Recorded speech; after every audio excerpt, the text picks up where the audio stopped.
A very warm welcome to London Film Club with me, Hannah Jackson. I'm joined by film critics David Brake, editor of film site One Room with a View, and Dominic Davies, the founder of Backyard Cinema. We have a bumper show for you tonight, jam-packed with a medley of great films. Just take a look at all of this.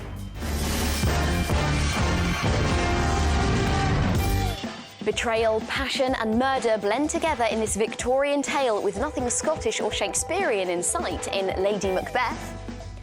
Heartbreaking French film Heal the Living follows a young boy's fate after a car crash leaves him in a coma.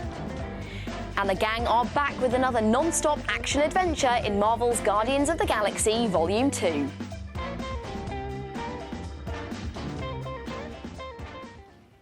First up tonight, a passionate love affair leads to a bloody end. It's Lady Macbeth.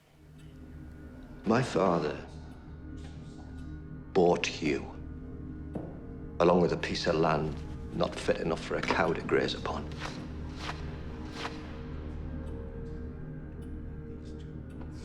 You will remain here, indoors, with your prayer book.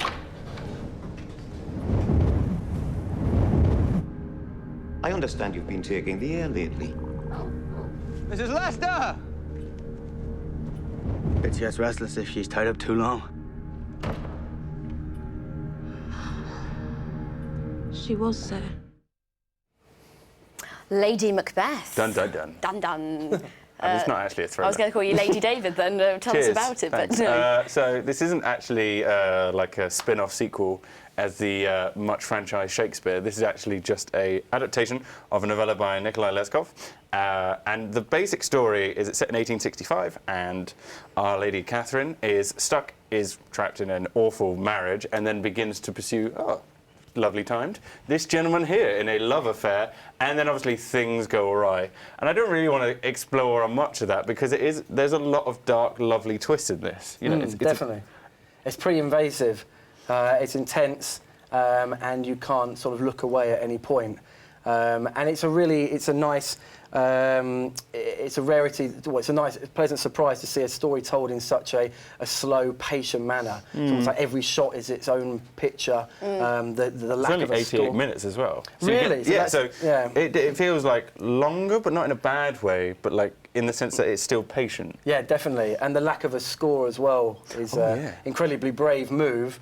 And has really paid off. I think there's a couple of bits of music in it, so it's mainly white noise. Right, now we've covered quite a few things in there. Let's back it up a little bit. I wanted rewind. Now, Dominic, you were saying about it looks amazing. Like it looks like a postcard, doesn't it? Every angle. So we've got the cinematographer Ari Wegner, and why is it so good then? Why is it so important to have these beautiful images? Does it add to the story, you feel? I think it's just a very clever use. It's really refreshing to see this sort of closed-off shot. So rather than sort of the handy-cam style that we're so used to with a lot of modern sort of dramas, but each picture you could pause it on almost every scene, and it could be a piece of art in your house. Yeah, it is. I mean, it's beautiful. I mean, they're in lovely, beautiful surroundings, great outdoor shots in the countryside, really nice panoramic vistas, and I mean, like as you say, the cinematographer does a great job with this, and I think it does help the story because, like we were saying then, there is no score.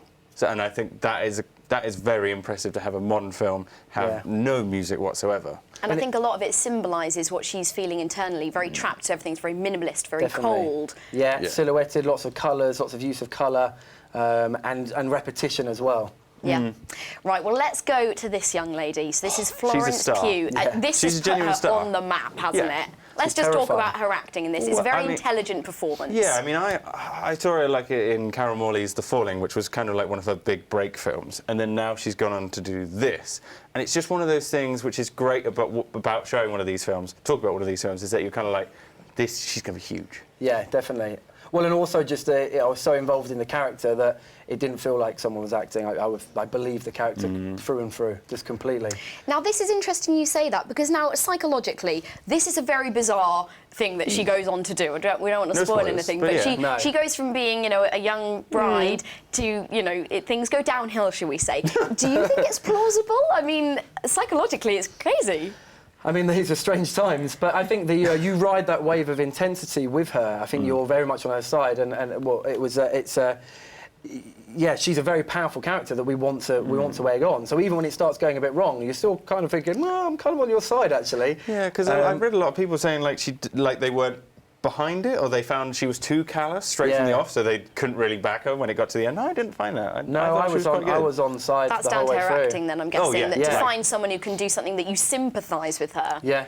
Yeah, and it's just she manages to take on things like the patriarchy, the idea that when it starts off, there are all these awful men around her, and then she takes them all down, you know, in the sense of her strength and her power, and that comes through some really good direction from a debut from William Oldroyd. Yeah, that's amazing. I didn't know it was a debut, actually, and that's surprising, really surprising. Like, to turn up with this and to turn up with no score, a really strong lead actress who's like 19, 20. Yeah. You know, this is one of these things where she's just going to be a star in the future, guarantee. And the film touches on some very contemporary issues, including gender and race. Yeah. So let's talk about that for a minute, then. Well, yeah, I mean, one of the key cruxes of it, which don't want to go into too much detail. You see, it's a good film. There's loads of stuff in it because I can't talk about lots of stuff.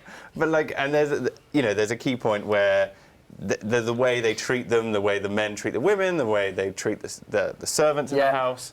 There's all of that going on in a kind of fairly nuanced way. Yeah, definitely. It just feels like that's the way that life is. So you, as the audience member, accept that is the way that life is, and that's presented in a really simple manner. So it doesn't feel like you're struggling to think, oh, wow, what would it be like back then? It's just, OK, fantastic. Lovely from both of you. I do have to stop you there because it is popcorn time. Dominic, I'm going to start with you. How many popcorns out of 5 would you give Lady Macbeth? I'd go for 4. I would have liked it to got a little bit more intense in places, but solid 4. Everyone should go and see it. Solid 4. What the guy said, 4. Solid 4. What he said. All right then, OK. Starting off very well. London Film Club gives Lady Macbeth 4 out of 5 popcorns. That's rated certificate 15 and it's out in cinemas tomorrow. That's good film. Now, we are, of course, on Twitter and Instagram, so why not get in touch via one of those using our hashtag London Film Club, or you can send us an email into londonlive.co.uk and join in on tonight's debate too. We continue tonight's movie magic with the poignant and very emotional Heal the Living.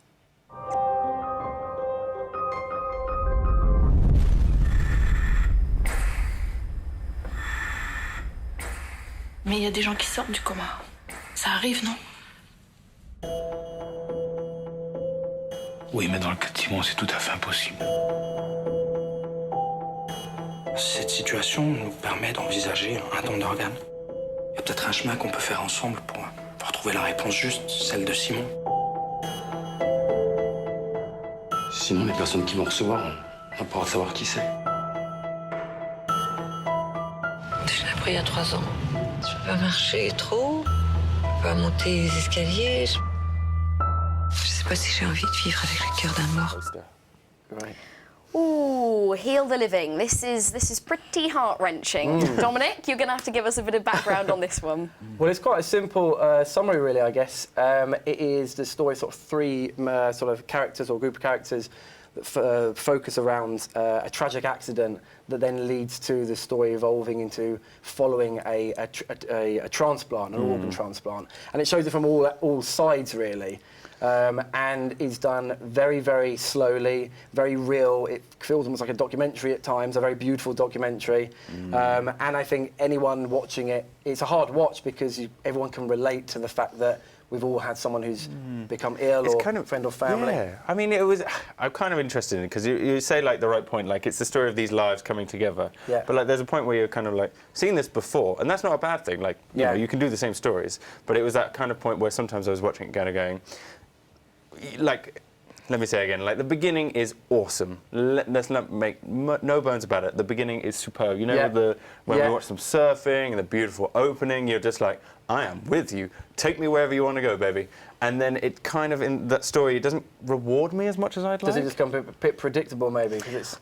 Well, now, see, I agree with you, Dom, when you were saying that it's a bit like a documentary. It's very observational. Yeah, you don't definitely. actually get too deep into the characters you're watching them, which is why I thought, yes, it is a bit predictable, but don't you think because this is done differently, it's not so cliched? Yeah, I kind of felt like it was all right. It's definitely not revolutionising anything. It's not doing anything massively differently, but it is just, there's something, again, it's and all three films are so different, and it's that really subtle way of storytelling, and this has gone down the route of a fly on the wall. We're really seeing the emotions, and also it's just a great lesson in empathy, or the sort of chain of events. I mean, Yeah, I it's mean, hardcore. it makes me feel I like thought it was a hard. I mean, well, No, donors. you know, I'm still cutting onions over here, but it's not like I'm sort of hardened to it. I was charmed by it. I think the Tahar Rahim, who plays the doctor, and Anne Dorval, who plays who we the mum. recognise from other stuff as well. Exactly, like they were the two stand-up performances, and there is a sensational score underneath by Alexander Desplat. Yeah, that is beautiful. Like the score is like, even from the beginning, like I was saying, I was just so committed to whatever they were going to do. Yeah. It was just the fact that sometimes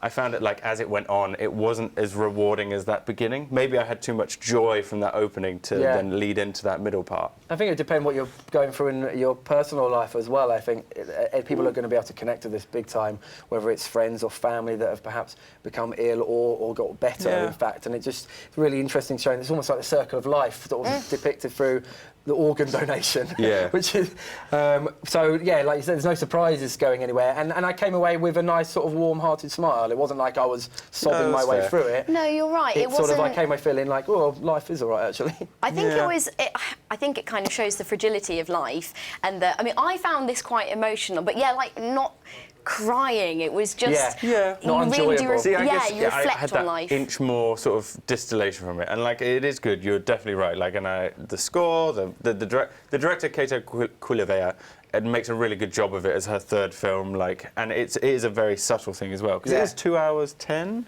so it is quite long. Like, but like, it's getting there. You know. And I've definitely seen other people say sort of mixed reviews, and a lot of people, because it's sort of third film now, and a lot of people just saying, "Come on, mate, do a bit more." Whereas actually, just give the old you know what I mean? Like a lot of there's a few people sort of lots of sort of threes and stuff, and even twos just sort of saying, didn't really get us where I wanted to do. So maybe it's more of a personal. Yeah, I mean, it's far from a bad film. It's not a bad film whatsoever. Definitely. And I guess I didn't embrace it as much as I'd like. Like I liked Lady Macbeth because it was so like stark and cold and had that dedication to it. And I like Guardians, as we're going to find out. But like with this, it was just there was just I don't know, something in the wires. Right, okay, well, let's go to popcorns. This is going to be interesting. What are we going to give it? We'll start with you. Don't sound. Yeah, go on. I'll give it a 3. I'll give it a 3. It's a 3. Yeah. Dom. I'd still give it a 4. I think even for all those reasons, it's not groundbreaking, but a solid 4. You should definitely watch it. Okay. We're going to go with Always watch Dom. a 4. Wait, back me up. It's fine. So I I'm only afraid sit here every we're week. backing Dom on this one. London Film Club gives Heal the Living 4 out of 5 popcorns. That's rated certificate 12A, and it's out in cinemas tomorrow. I mean, what a great first half, though. That's 2 4 popcorn-worthy films, and we've still got the colourful, crazy and fun-filled blockbuster that is Guardians of the Galaxy Volume 2.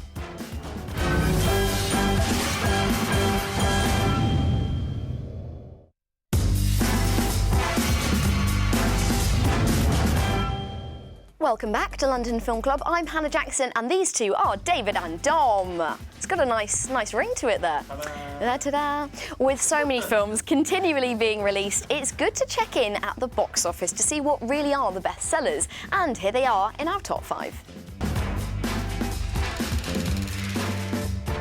Smurfs: The Lost Village, a film presumably created for the sole purpose of making a mint on tie-in merchandise. Smurfs into the top Smurf with a smurfing 328,000 Smurfs. Last week, Their Finest was our highest rated film, but it's only debuted at number 4 in this week's top 5. That's fine, but not their finest. In at number 3 is the ancient story of falling in love with a cursed bison and then having a conversation with all his household items. Beauty and the Beast took another £1 million this week, which it then threw into its treasure chest alongside the 68 million it's already taken.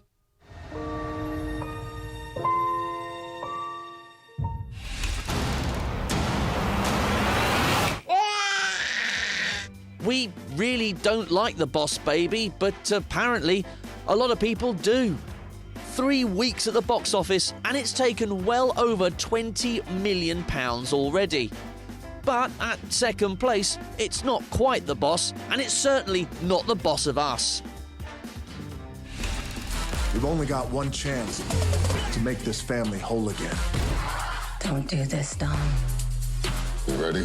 One thing I can guarantee, no one's ready for this. Haters gonna hate, but Fast and Furious 8 is still #1 at the box office, taking nearly £3.6 million in its second week. Money which will then be used to pay off all the insurance premiums on all those trashed cars.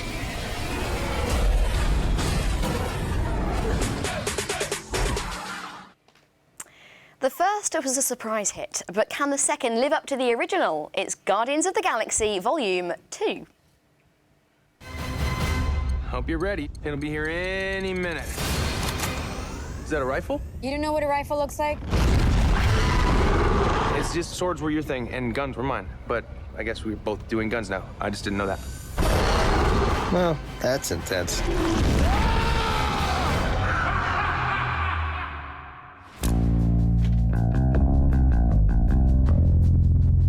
I see it within you. Fear, jealousy, betrayal.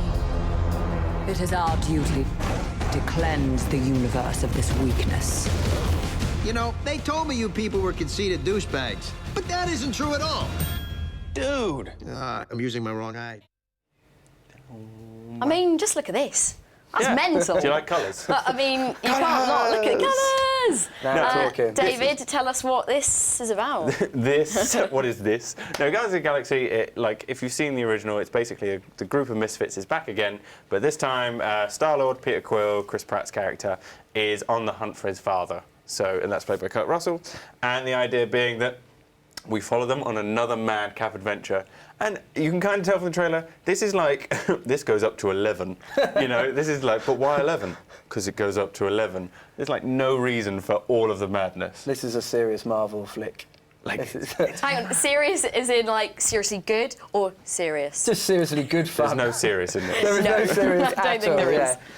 Like, it's just, it's a There's very no need fun to be really, I time. suppose, is there? I guess like the first film introduces to all these new characters that no one had ever heard of unless you're a super comic guy. Yeah. So all these new characters. So there's no need to do any of that now. So it's just let's put our favourite characters in a film and watch them be silly and funny and cool for a couple of hours. And That's It basically is an excuse for pure entertainment. There's pure entertainment. I think that's what probably the best way to sum it up as entertainment. Lots of things coming at you. Like the first one has a really good like plot. Whereas the second one, self-discovery. Should I be a hero or not? Am I good or evil? None of that. I mean, we got rid of all of that. It's kind of there. Like they spend. So what's it about? Well, they kind of spend a lot of time doing character development. Like the middle act is basically all character development. Like with Chris Pratt and Drax gets lots as well in this. Drax is the star of the show. He's hilarious. Yeah, someone's Baby someone's Groot. put some. Baby Groot. Baby Groot. I mean, by the way, Vin Diesel is Baby Groot. That's the Vin best Diesel. thing about it. I know. So that's Vin Diesel, and he does it in all the different languages as well. So There's you some know, serious merchandise flying around you know, for Baby Groot, but soy he's Groot. so adorable and so funny. I mean, yeah. So the main thing is that this is a funny film. They've really gone for every joke they could possibly make. Does every single one hit? No. Like, Yeah, true. Not, like there's one joke about like Taserface. Oh yeah, the drags on a bit too long, Which doesn't is it? When kind you of see like- coming, it's a bit American Pie. Yeah, it feels very American. Like it doesn't. Like that's a joke that they keep hitting over and over again, and I just think that's not that funny. They got maybe a bit lazy on that one, but there's a good. The fun thing is that there's a good sort of solid 40 minutes where it's almost like a sketch show. It's like it is just a comedy. It's one of the funniest films I've seen in a long time. Sort of almost like super bad, like sort of like it's. It's very innovative. Like the one thing I would say is that if you like the first one, I wouldn't say it feels as fresh because when the first one came along, you were like, "What is this? Where did this come from?" And this, you're expecting these beats now. You're expecting like something completely random to appear from the 1980s, and then to do something silly. You're kind of like, "Oh, cool, yeah." Well, do you think it's soft? I mean, I know you say it's really funny and we've established all the characters, but does it lack a bit because it doesn't have any plot and it doesn't really feel like it's got much urgency? I mean, I kept revisiting, especially to sort of review on this, kept revisiting thinking, is that a bad thing that it doesn't have these things? And I just kept going back to, no, not really, because it was the most fun I've had in ages. And I just feel like a real stooge. I didn't enjoy that. Let's look at the technical side. To be really technical about it. It feels a bit like, Ross in Friends. Sometimes I was just a bit like... Exactly, let's enjoy it. The cinema was erupting with laughter. I mean, my advice would be to watch it in the biggest screen you can possibly muster with the most amount of people. I mean, I'd go with a group of people who like it, or go with kids and go where there's going to be loads of people, because it is a proper it's a blockbuster. Great soundtrack as well. Oh my God, it is. amazing. We're not going to, because the key thing is, I would say, don't look at any of the Spotify playlists beforehand. Yeah, wait because to it is so important to get the musical jokes. Like, you know, even from the opening 5 minutes, there's the opening is fantastic again. Yeah, brilliant. But you don't want to know what the song is. I do need to ask. I don't want to bring it down again. Don't. Not about songs. Not about songs. Come back down to my level. As we can see from the poster, level. this is CGI just gone crazy. Yes. Now, is it 11. too much now, or do we just love it? Well, I think, bear in mind, it was a surprise success, because the first one, it's the most sort of out there, it's the most comic book film we've ever seen. It's all in space, all the planets are made up. There's a raccoon running around talking, like you think, how is that going to work? And they've just nailed it, and I think things like Pixar are a good example of, we can make inanimate objects adorable now, whether it's a tiny little tree. They do look very real. The CGI so CGI is excellent. That must be said. They shoot it on red cameras, and so it looks crystal clear on the things they're not shooting. So even though 95% of what they're doing is green screen, it looks wonderful. All right, well, we'll leave it with it's wonderful. That's what you did. We're going to go to the popcorns. How many out of 5, David? 4. 4? Because I'm Italian now, pretty stereotype. I'm a Marvel sucker big time, and I think it deserves a solid 5. I think they did everything right, and you should go and see it immediately. I'm going to go and see it again tomorrow, my brother. So. Oh, well, there you go. Let's go. Well, I favoured you last time, so I might have to favour David That's this time. enough. So we're going to go with London Film Club giving Guardians of the Galaxy Volume 2 4 out of 5 popcorns. That's rated Certificate 12A, and it's out in cinemas tomorrow. And by the sounds of it, one you should watch on the big screen. It is sadly time to say goodbye, but what a lineup we had tonight. That was a record 4 out of 4 popcorns for all 3 films. Well done, guys, well done. But can next week live up to tonight? You'll have to find out by tuning in at the same time of 6:30, hopefully for more of the same. I'm leaving you now with one of the contenders. It's A Dog's Purpose. What is the meaning of life? Are we here for a reason? Is there a point to any of this? And why does food taste so much better in the trash? This was me, and then this was me. Then I came back as this little guy. A lot of lives for one dog to live, but I'm getting ahead of myself. Let's start at the beginning. For me, it all began with a boy. His name was Ethan. Billy, Billy, Billy.